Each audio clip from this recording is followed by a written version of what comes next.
Do you want to be an effective worship leader? Do you want to make an impact when you lead worship? Well, in this video, I'm going to share with you 5 characteristics of an effective worship leader that you can learn from and improve your worship leading. Coming up.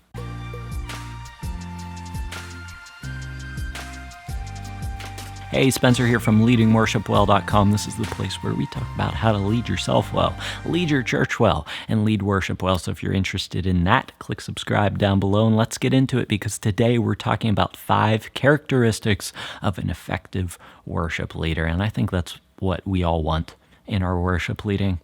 Don't you just want to be effective? Don't you want to lead worship and be like, man or woman, I made a difference today. There was a tangible effect in what I did on the people's lives who I was leading today. I want to be an effective worship leader. Let's talk about 5 characteristics of effective worship leaders. Characteristic number 1, they focus more on the congregation than they focus on themselves. It's funny, right? If you want to impact other people, you have to actually focus on them. If you want to impact yourself, focus on yourself. But if you want to impact other people, which is what we want to do whenever we're leading our church, then we want to focus on the congregation more than we focus on ourselves. And what does this look like? I think at face value, we're like, yeah, I do that. But do you really do that? Think about your song selection. Are you picking songs that your church needs to sing? Or are you just like, I heard this song on the radio or in the indie worship Spotify playlist, and I thought it was really cool, and I like John Mark McMillan a lot, and so I'm going to do Death in Reverse, which is like some random song from one of his albums a couple years ago, because I think it's cool. Have you ever done that? Maybe it's not. I exaggerated a little bit, but I think oftentimes it's easier for us to just pick songs that we like, that impact us, but we don't really think about the impact that it has on other people. Maybe it impacts us, but it's the people in our church, they aren't going to be able to sing it. They probably won't understand it because it uses like these really artistic words that we like because we're musicians and artists. But for the average person in your church, they're not going to care that there was like some really cool metaphor in the song. They just want to worship God and be able to understand what they're singing. So if you want to be an effective worship leader, make decisions that are for your congregation and not for yourself. In song selection, in your song keys, are you just picking keys that make your voice sound really good, and maybe you can sing really high and you can hit a high G note and you're like Chris Tomlin or Phil Wickham and you sound amazing whenever you sing, but you lead in a church of 25 people and those 25 people aren't going to be screaming out at the top of their lungs to try to hit that really high note. So maybe instead of you sounding really good, you need to sound just good and then lead your church well, where they can actually sing the notes that you have in your song. If you want to learn about picking song keys, I'm not sure. There's somewhere up here. There's a card up here to a video that I put together about that. I give you the formula that I use to pick congregational friendly keys. So check that video out. But make decisions based on your congregation and not on what you want in worship. The second characteristic of an effective worship leader is that they put the work in private.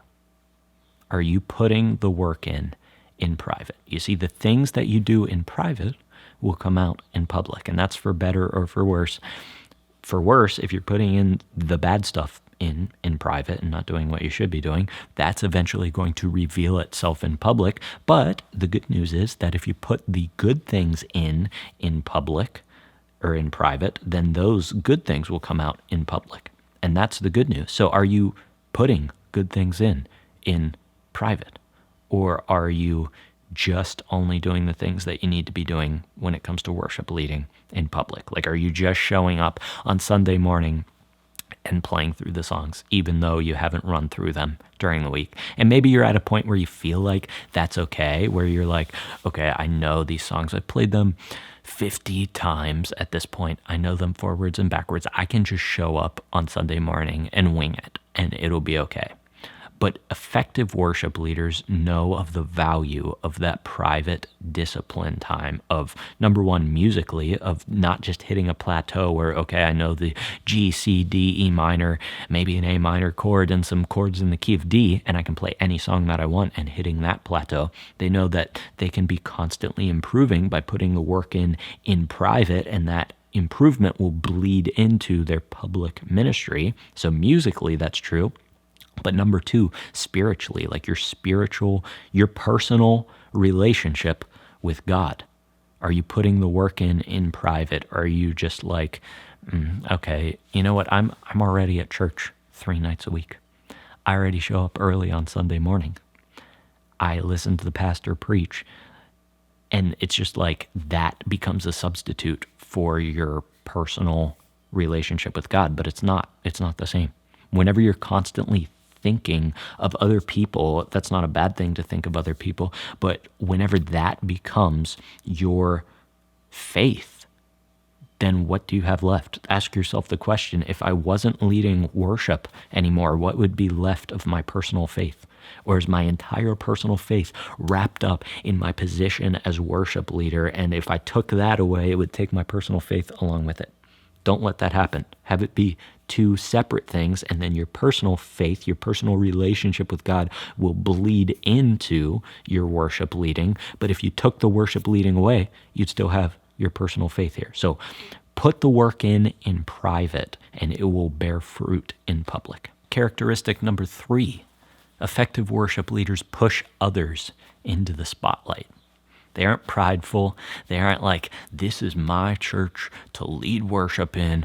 I'm the only one who can do it because I do it the best. No, raise up other leaders. Try to multiply your ministry, and that's going to do a couple things. Number one, is going to ensure the future of your church if you're able to raise up other leaders, if you're able to raise up younger leaders who maybe at this time right now, maybe you're right, maybe they can't lead like you do. In fact, they probably won't lead to the same caliber that you do if you've been leading for 20 years and they've been leading for 1 year, right? But we need to give them the chance. We need to push others into the spotlight, raise up the next generation. Even if we're under the age of 30, there's still another generation coming up, and we're going to be old before we know it, and we're going to be like, okay, you know what? I kind of want to settle down and take some time to be with my family or whatever, right? So raise up that next generation. That's what it means to push others into the spotlight. But also just raising up other leaders allows you to take some time off right now. I mean, how often are we like, I can't take a Sunday off because there's no one that can do what I do? If you raise up others leaders and push others into the spotlight, you could actually take a Sunday off every once in a while. If you raise up other leaders and push them into the spotlight, you won't be as tired all the time because you won't be leading all the songs on Sunday. If you raise up other leaders and push them into the spotlight, it allows other people in the church to speak into the lives of the people of your church and hear from a different perspective, ultimately allowing your worship ministry to have more impact as there's different viewpoints. Different people can connect with people in different ways. You know, the mom on your worship team who sings a couple songs a week, like she can connect with somebody in a different way than you as a single 28-year-old male can. So allow people the opportunity, push them into the spotlight. That's what an effective worship leader does. Number 4, effective worship leaders think long-term instead of short-term. It's so easy to make short-term decisions. It's so easy to think, okay, well, if I just do this right now, this Sunday is going to be fine. If I just plan out my worship songs for this coming Sunday, I'll be good for this coming Sunday. But effective worship leaders think long-term in all areas of their worship ministry. They think long-term in their worship set list planning. They don't just plan out the next Sunday. They plan out the next month. so that they can get a bigger overview of what their songs are and what themes they're teaching their church. They give their worship team more time to learn the songs. All of these things. Think long term, not short term.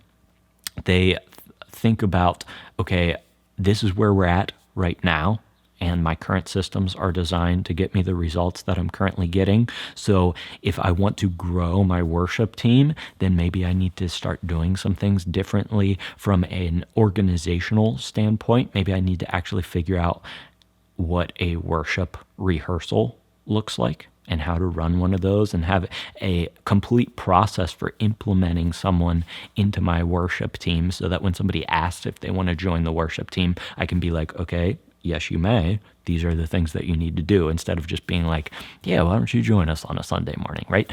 Effective worship leaders think long term and not just short term. And finally, number 5, effective worship leaders are laser focused on the big things and not distracted by all of the small things.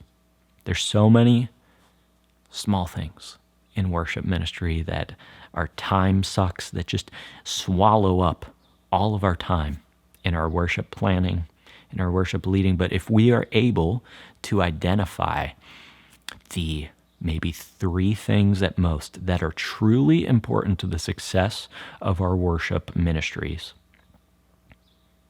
then that will pay way bigger dividends than focusing on the 100 small things that we could focus on.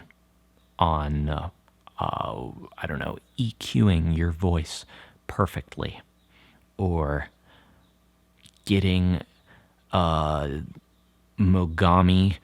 gold-plated cable to get like a minuscule better sound quality out of your acoustic guitar. Like, there's so many small things like that we can focus on. Or you can say, okay, I've got all those things to focus on, but you know what's really important? What's really important is getting to know the people of my church, actually understanding what's going on in their lives so I know how to lead them on a Sunday morning. And that will swallow up your entire week. And that's okay, because that is like the biggest thing that you can do to improve your worship leading, is to actually get to know the people of your church. Or maybe it's to lead your worship team spiritually, and you want to have a devotional time for them during their worship rehearsal. And instead of just focusing on the million of little small musical things, which yes are important, but there's a million small things about nailing that guitar part exactly right. We can spend 3 hours trying to learn a guitar part, but then we get to our worship rehearsals on Sunday, or on whenever your worship rehearsal is, and you're just like running through the songs and you don't have a devotional time for your worship team. Effective worship leaders focus on the big things, the things that they know are actually important and will move the needle forward in their worship ministry, instead of getting distracted by all of the small things. Those were 5 characteristics of an effective worship leader. And I want to hear from you. Let me know down in the comments below, which of those do you struggle with the most? Is it that you focus more on yourself than the congregation? Effective worship leaders focus on the congregation more than themselves. Do you need to put the work in private? Have you been cheating your gift and just coasting and letting whatever comes out in public come out? Do you push others into the spotlight? Are you open-handed in your worship ministry, or are you closed-handed and saying, this is my position, this is what I do? Or do you push others into the spotlight? Do you think long-term, or do you think short-term all the time? And are you laser-focused on the big things, or do you get distracted by a million small things? Let us know down below which of those you struggle with the most. If you want to improve your worship leading, I put together a free audio training called 5 Tips to Instantly Improve Your Worship Leading. In that audio training, I share with you 5 tips that you just need to be aware of. They aren't hard to do. You just need to make the conscious effort to do them, and they will instantly improve your worship leading. So check that out in the description below. Other than that, thanks so much for joining me. Until I see you in the next video, keep leading worship well.